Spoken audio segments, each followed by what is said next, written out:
Hey there, this is just a quick note before we get into the actual commentary. I forgot to record this while I was, doing the commentary. So, let me just tell you that I'm really grateful for all the support that Storytime episode 9 got. It was just awesome, and I'm really grateful for you guys, and so thank you all, and especially thanks Lynx Warlord for, his comment on my video.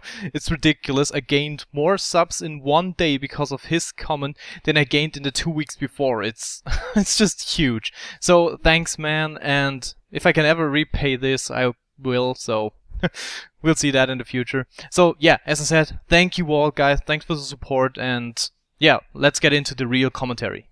Hey there, and welcome to this follow-up video to Storytime number 9, Living on the Streets. Lynx Warlord asked me to do a follow-up on this because, I left some questions open, so I decided to do it.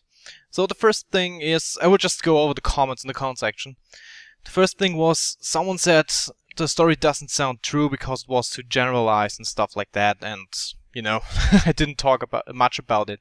And the thing is, yeah, that's true. The story was very generalized.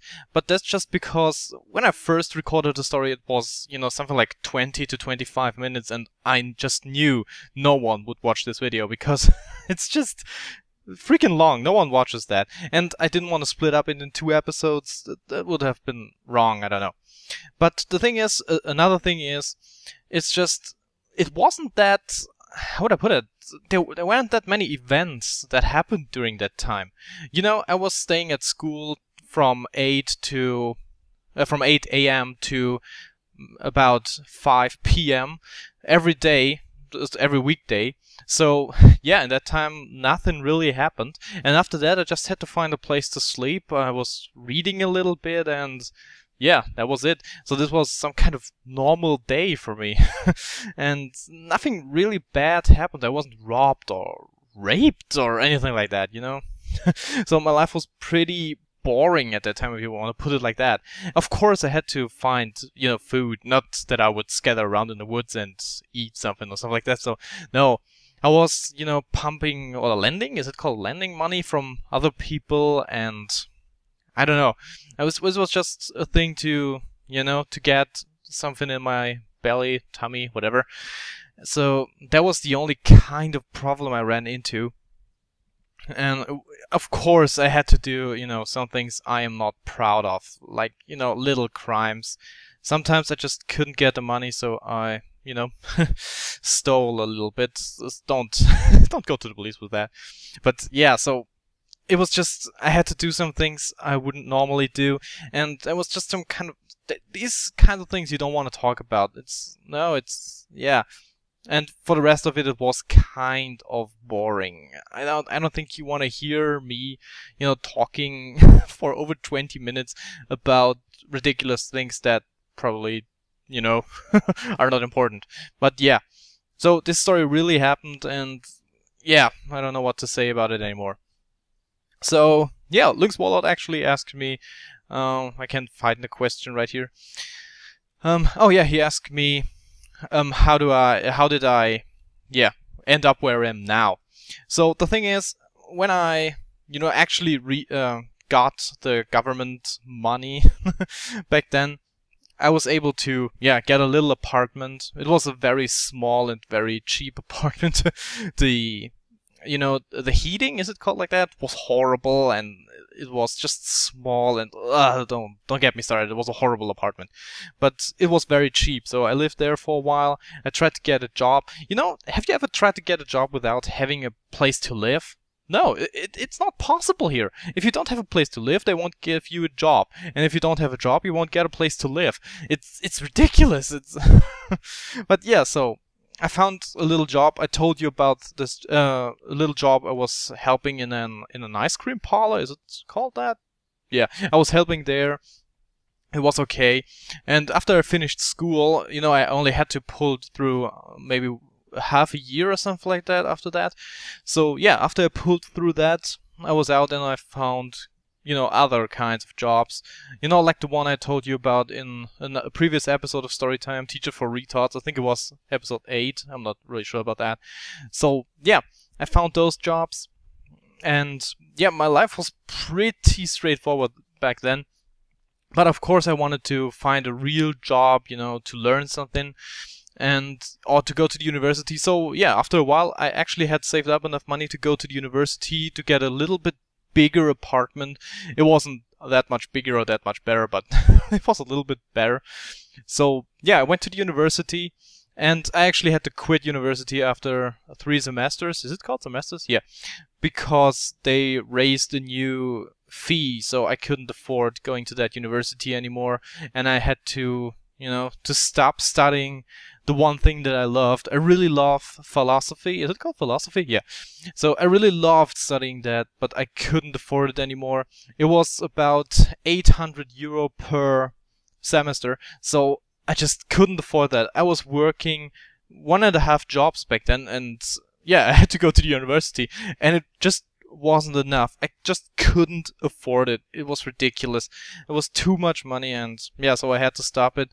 So I took another job, small jobs, you know, and after a while I was able to move. It just took me, I think, half a year or something like that. I was able to move, and yeah, I went to a new university and studied computer sciences, because this university was in a different German state, so they had no fees on studying. So yeah, I could study there. So I studied computer sciences, and yeah, my life pretty much went normal from that point on. So after 3.5 years, I'm here now. So basically, you know, there was little scatter around, but that's nothing to talk about. So, oh yeah, there were another comments here. What was that? Oh yeah, if I've still contact to my father. I actually have. The thing is, he apologized a while later.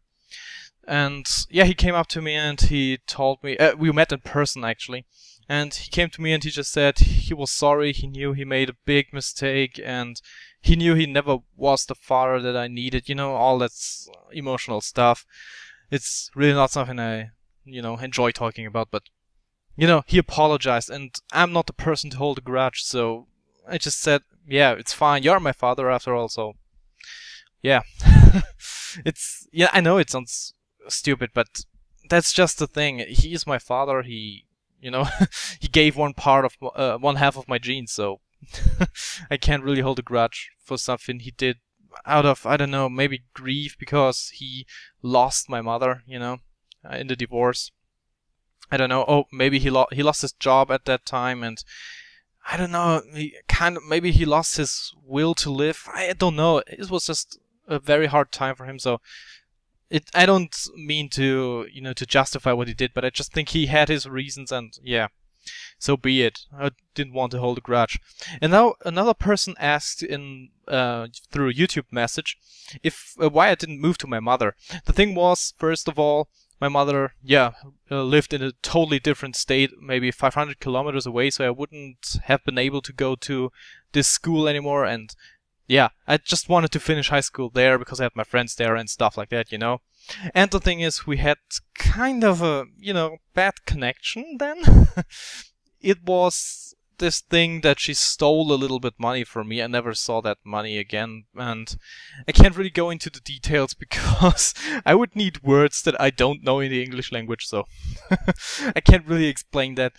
But yeah, it was just a very bad relationship back then, and it's kind of better now. We didn't talk for about half a year now, but yeah, I didn't talk to my father for almost half a year now, or maybe, I don't know, maybe more.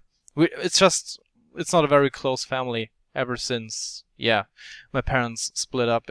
Yeah, that's just what it is. I'm a lone wolf. So, yeah. And there was one more question, but I can't remember it right now. It's ridiculous. Okay, now that was just the question about my father, about the hobo life. I really love this this kind of thing.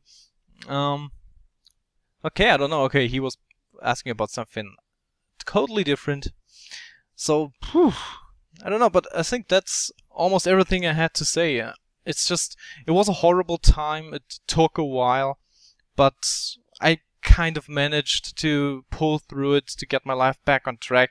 And I won't lie, I wasn't positive back then. I was, you know, maybe depressed doesn't even, you know, describe it really well. It's more like devastated. I was in a, I don't know, I was just in a bad mood all the time. I can't really explain it. It was just, I was feeling so bad, and I never, I actually, okay, there were points where I just thought maybe I should end this life, but I didn't do it. It's maybe it's not my nature, I don't know, but I just couldn't do it, and I just didn't want to give up, you know. For all my life, everyone told me that I was a loser, that I would fail in life, and I just didn't want to do that. I just wanted to pull through. I wanted to show them that they were all wrong, and you know, that maybe kind of a pride thing, I don't know. And maybe I'm too stubborn, but it's just I didn't want them to be right about me, so I just did everything I had to do in order to survive, basically. So yeah, I think that's all I have to say about these things, and I will probably continue story time. Someone gave me the idea that I should just do 2 or 3 very quick stories in one Storytime episode. So I'll just do that, you know. I can find stories that have kind of the same topic and do one video about 2 or 3 stories. So it's gonna be a little bit changed, but it's still Storytime, isn't it? So I hope you enjoyed this little follow-up, and yeah, I hope I answered all your questions. If you still have more questions, just leave a comment in the comment section and I will answer them in the next episode, probably. So yeah, that was it. Hope you enjoyed it, and yeah, we'll see you again in the next video. I'm Lost Link, signing out.